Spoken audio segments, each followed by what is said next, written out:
আল্লাহ হয়তো এটা দিয়ে আমার ভালো কিছু রাখছে বাচ্চাদের, জানি না, বাচ্চাদের জন্য কিছুই করতে পারিনি। ও তো যদি এমনটা আমার হতো তাহলে তো আর সে আমার ফেলায় করতে পারতো না, এই আর কি।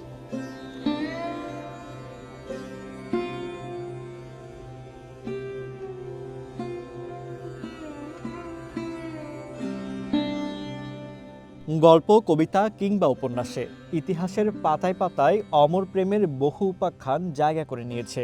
লাইলি মজনু, ইউসুফ জুলেখা, রোমিও জুলিয়েট, কত শত নাম। আজ আপনাদের শোনাবো রাজ্জাক সোনিয়া নামের এক জুটির হার না মানা ভালোবাসার তেমনই এক গল্প। নওগাঁ জেলার কিসমত কসবা গ্রামের রাজ্জাক সোনিয়া দম্পতি 2 সন্তান নিয়েছিল তাদের সুখের সংসার। কিন্তু একটা দুর্ঘটনা সব এলোমেলো করে দেয়। বছর 5 আগে বাবার বাড়িতে বেড়াতে যাওয়ার সময় সড়ক দুর্ঘটনার শিকার হন সোনিয়া। 2 সন্তানকে নিয়ে প্রাণে বাঁচলেও মেরুদণ্ড ভেঙে যায় 35 বছর বয়সী সোনিয়ার। সেই থেকে বেঁচে থাকার অন্যরকম এক লড়াই।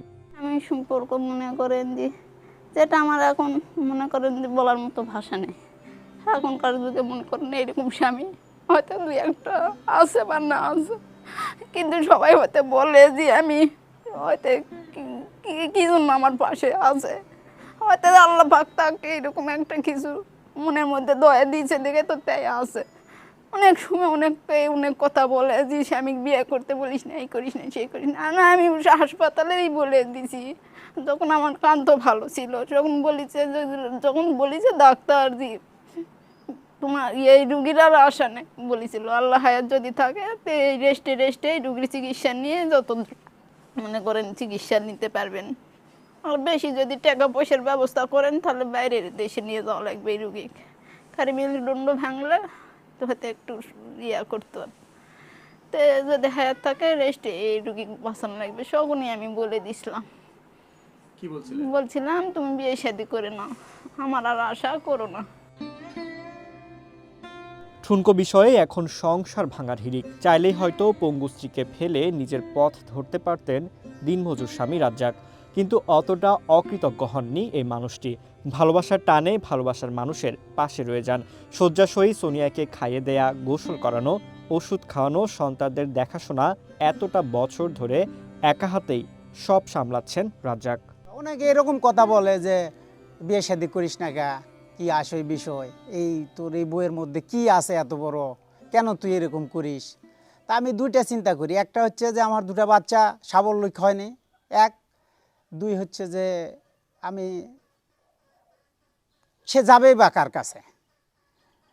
ও তো যদি এমনটা আমার হতো তাহলে তো আর সে আমার ফেলায় করতে পারতো না, এই আর কি। একজন মানুষ হিসাবে বা একজন স্বামী হিসাবে এটা আমার করা উচিত, এটার উপর করেই আমি কখনো করি না, অবহেলা করি না, বা যতটুক যা পারি যখন যেটা, আর আমি ছাড়া বা করেই বা কে, ওই রকমভাবে তো কেউ কিছু করতেও পারে না। দেশের চিকিৎসায় ভালো হওয়ার সম্ভাবনা নেই সোনিয়ার, প্রয়োজন বিদেশে নিয়ে উন্নত চিকিৎসার। কিন্তু নিঃস্ব রাজ্জাকের সেই সামর্থ্য নেই। সোনিয়ার চিকিৎসায় এই কবছরে সবকিছু বিক্রি করে দিয়েছেন, অবশিষ্ট কেবল ভিটে মাটিটুকু। দেশবাসীর কাছে কি চাবো, মানে আমার ওই রকম তো অ্যাবিলিটি নাই, টাকা পয়সা নাই যে তারে উন্নত চিকিৎসা করে একটু ভালো করব। এখন এইভাবে যতদিন ওর হায়াত আছে, একটা জিনিস যে হয়তো ওর সেবা যত্ন ওর পাশে থাকলে ওরও ভালো লাগে। সবসময় তো থাকতে পারি না, কামাই রুজি যদি না করি কিভাবে চলবো। স্ত্রীর প্রতি ভালোবাসার এমন গল্প পাড়া প্রতিবেশীদেরও নাড়া দিয়ে গেছে। তারা চান সামর্থ্যবানদের সহায়তায় স্বাভাবিক জীবনে ফিরুক সোনিয়া। বাড়ি ব্যাপার মুখে খাওয়ার ব্যাপারে কষ্ট হয়তো একদিনটাই কষ্ট করে করে সেই বইয়ের ওষুধ এনে দেয়। বইয়ের ওষুধ কিনবা গেলে তার নিজের খাওয়া দাওয়ার না কষ্ট হয়, বা বাড়ির কাছে তো দেখি। কষ্টের মাঝে অর্থের মাঝে সে যতটুকু পরিশ্রম করে স্ত্রীর মাঝে অনেক। আর আমাদের প্রতি মানে আমাদের এরকম কাজ চোখে হয়তো বা ভালো মন্দ দুটাই, সে স্ত্রী সেবা এরকমভাবে যে প্রতিদিন নিয়ত করতেই থাকে, তার তো সংসার চলবে না ভাই। দিন আনে দিন খায়, এরা হয়তো দেখা যাচ্ছে যে 100 আনলে হয়তো যে সকালে খালে হয়তো রাতের খাবার আবার পায় না, রুগীর কিভাবে চিকিৎসা করবে।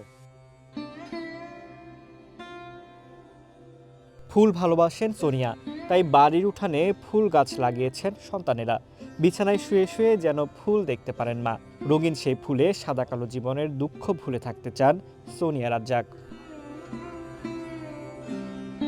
ফারদিন নীরব, ওয়ান ন্যাশনাল ডেস্ক।